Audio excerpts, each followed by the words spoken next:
students. He explained that Deng, although an advocate of economic reform, was not willing to make social or political reforms and wanted to use the military to crush the democracy movement. Deng was furious at Zhao for letting Gorbachev and the world know that Deng was the man in charge. Deng was even more furious with the students and the people of Beijing. Deng was the supreme leader of China. His meeting with Gorbachev, the supreme leader of the Soviet Union, was to be a grand diplomatic achievement. Instead, the students had embarrassed him and his government on international TV. Deng began to hunger for revenge.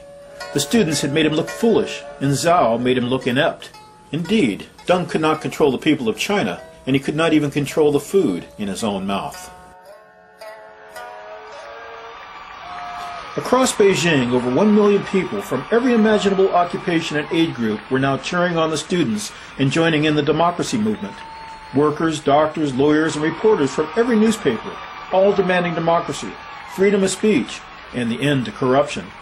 Hundreds of thousands of people across China were now supporting the students, with protests and demonstrations breaking out at dozens of cities and universities.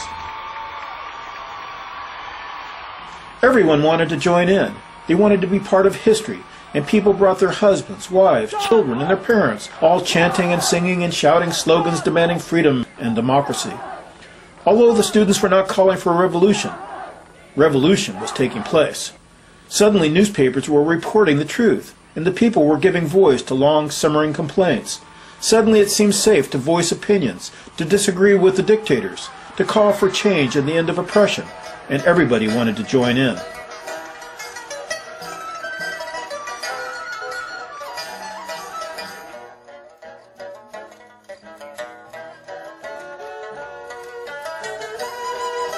Fasting students were also starting to drop with alarming frequency, many driven away by ambulance to be treated at local hospitals. Organizers held up placards showing the number of students who had fallen. Over 342 students had collapsed. They were fainting at the rate of 1 every 6 minutes.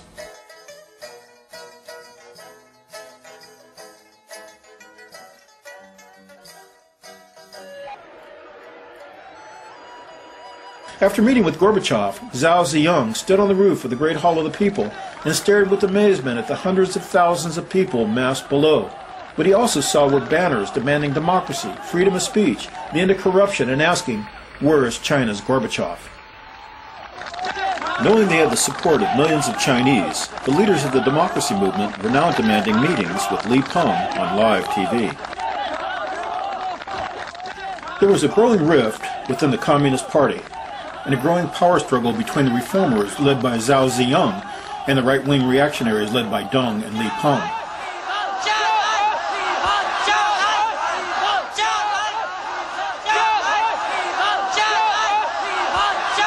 Zhao and the reformers realized that all might be lost if the students did not agree to end the hunger strike and to call off the protests and demonstrations and return to class.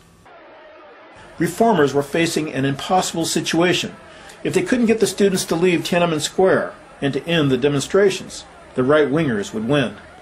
Zhao, hoping to convince the students to end their demonstrations, sent a message commending them for their patriotism and acknowledging their demands for greater democracy and promising that Deng's editorial would be rescinded. Zhao Ziyang also sent a representative who promised the students that the Central Committee of the Communist Party would view the demonstrations as patriotic and no one would be persecuted if they agreed to end the strike and the demonstrations. Instead, the students and their leaders, believing they had the support of millions of Chinese, increased their demands for dialogue. By May 18th, with a million people in the streets, Peng and the conservative right-wing leadership felt they had no choice but to meet with the student leaders. When Li met with the student leaders in the Great Hall of the People, in an event that was televised across China, he had only one goal in mind: convincing the students to stop their fasting and to leave the square.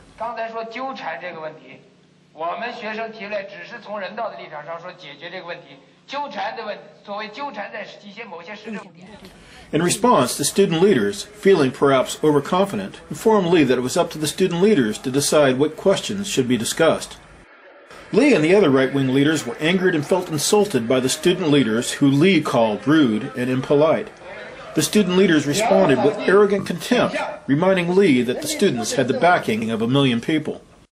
Li was warned that his government could be overthrown and replaced if it failed to represent the Chinese people. The meeting solved nothing other than to harden the resolve of Li, Deng, and Yang to use military force. 而且我也差不多讲了我的观点。如果你们认为你们自己在座的这些同志不能够完全左右他们的行动嘛，那我就是通过你们。 On Friday morning, Zhao Ziyang made a last desperate attempt to save the democracy movement in his own position as General Secretary of the Communist Party. He made his way to Tiananmen Square, talking and shaking hands with students, and then boarded a bus containing hunger strikers. Zhao realized the end was near. His eyes were filled with tears. He took a megaphone and pleaded with the students to end the hunger strike and the demonstrations. He said, "We deserve your criticism. We are not here to ask for your forgiveness. We all want our country to become better. But it was impossible," he said, "to solve every problem in an instant. You are young and you should live to see the realization of your dreams for a new and modern China. The channels for dialogue are wide open." But he warned, if you insist on immediate change, on immediate answers, if the demonstrations do not end now, it will soon be too late and all will be lost.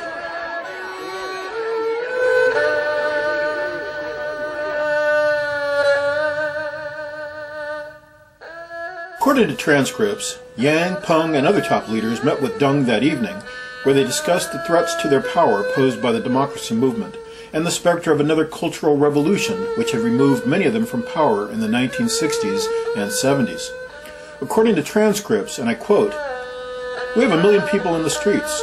We can't let this descend into rampant lawlessness like the Cultural Revolution. Didn't we get enough of that the first time around?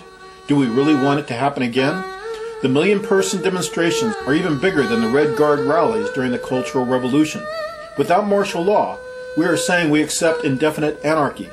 These people are asking for it. The PLA must go in and carry them out on their backs. Give them no mercy." The specter of the Cultural Revolution, the specter of a people rising up against their corrupt leaders, frightened them all. Deng knew firsthand the dangers of the Cultural Revolution. He had been viciously attacked as a capitalist voter who was enriching himself and his family. He had been purged twice from positions of leadership, and his mentor, President Liu, had been imprisoned, tortured, and murdered.